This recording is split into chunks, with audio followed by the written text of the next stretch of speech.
तौर से विरोध हो रहा है। अभी तो एक्ट भी नहीं आया। हमने अपनी रिपोर्ट 428 पेज की दी है, उसके आधार पे सरकार उसको अप्रूव करके सरकार उस पर अमेंडेड जो 44 संशोधन पहले थे, अब उसको जो हमने हमारी रिपोर्ट पे हमने 14 अमेंडमेंट्स किया, उसके आधार पे एक अमेंडेड बिल आएगा। उस बिल को पास होने के बाद इनको कोई बात कहनी चाहिए। इसका मतलब है कि बिल अभी आया भी नहीं, कानून बना भी नहीं।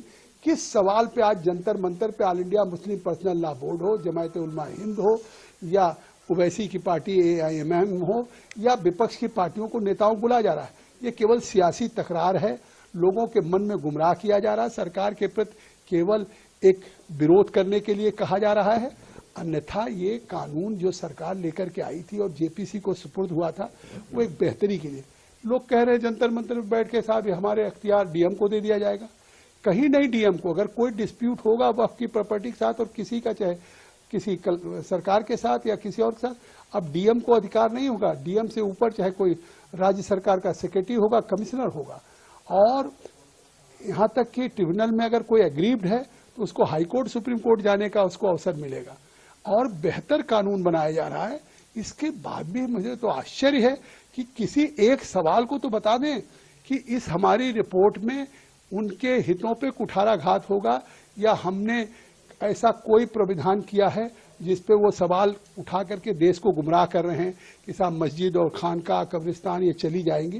ये केवल देश को झूठ फैलाना है। जी सब वक्त प्रॉपर्टी को लेकिन वो लोग इनसिक्योर हैं। उनका कहना है कि हमारी जमीनों को जबरदस्ती छीना जा रहा है और खासकर जो है हमारी जो रिलीजियस प्लेसेस हैं उनको छेड़ा जा रहा है, और साथ ही ये भी है कि किस तरह से हम लोग को जो है दबाया जा रहा है। और उन्होंने बोला अगर हमारी मांगे नहीं पूरी होती हैं तो शाहीन बाग या जो और प्रोटेस्ट हुई है CAA को लेकर इस तरह की प्रोटेस्ट की जाएंगी। देखिए, वक्फ की जमीनों को कोई छीनने नहीं जा रहा है। वक्फ की जमीन को तो अगर कहीं खुर्द-बुर्द किया जा रहा है, बेचा जा रहा है, तो उनके मुतवल्लियों के द्वारा।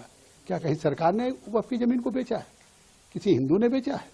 अगर कहीं भी कोई खुर्द-बुर्द हो रहा है, कोई अगर उसको डिस्पोज किया जा रहा है, तो वही मुतवल्ली, वही केयरटेकर, वही वक्फ बोर्ड से जुड़े हुए लोग हैं। आज ये अगर अमेंडमेंट आ रहा है तो इस बेहतरी के लिए आ रहा है कि अब वक्फ की प्रॉपर्टी को कोई बेच नहीं पाएगा, वो रजिस्टर्ड होगी, वामसी पोर्टल पे होगा। उसका लाभ गरीब, पसमानदा बच्चों, अनाथ, विधवाओं को मिले। और ये कहना कि अगर ये कानून पास हो गया तो शाहीन बाग बना देंगे, इस तरह की धमकियां तो पहले भी आई। जब आर्टिकल 370 35A हो रहा था तो ऐसी धमकियां आ रही थी कि जम्मू कश्मीर में खून की नदियां बह जाएंगी। लेकिन आज दुनिया का सबसे फेवरेट डेस्टिनेशन हो गया जब गृह मंत्री जी लेकर के सदन में आए थे और पास हुआ मोदी जी के नेतृत्व में।